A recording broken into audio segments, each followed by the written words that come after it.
Every civilization believes themselves the first. None of them are correct. The cradle breathed according to its own grammar.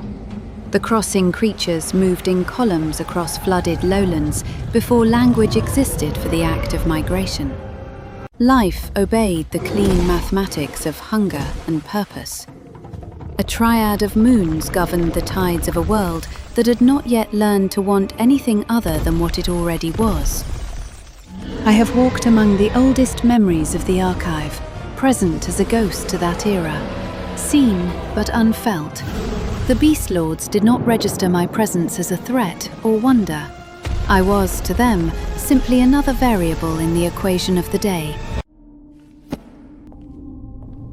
The world did not need mankind. It did not need at all. Until he came. Fehazir was the first. He is the oldest hunger, the space between two things that longs to be crossed. He does not choose his effects. He simply arrives, and in his wake, the servant rises to be queen of a rebellion. The artist finds his muse. The bee finds the flower. He is the reason cities are built. He is the reason they burn. Sharazance came second, and where Fehazir is desire, she is uncertainty. She does not weight the scales toward victory or defeat. She weights them toward possibility.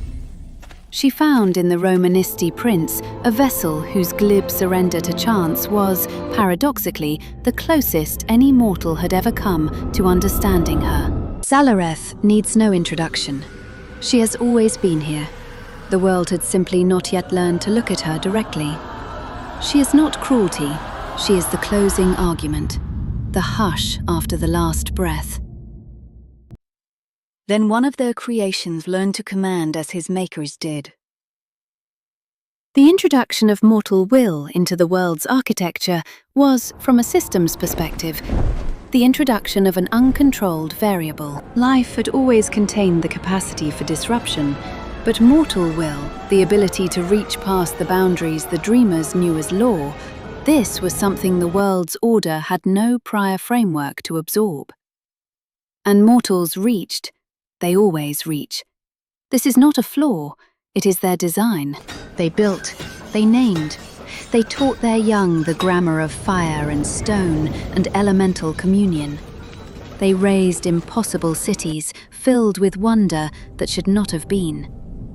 For a measurable span, the proliferation was extraordinary, the highest convergence of magic and chaos in Gydain's history.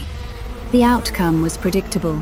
A world broken, not by accident, but by arithmetic. The variable that collapsed the equation had a name: Arimok.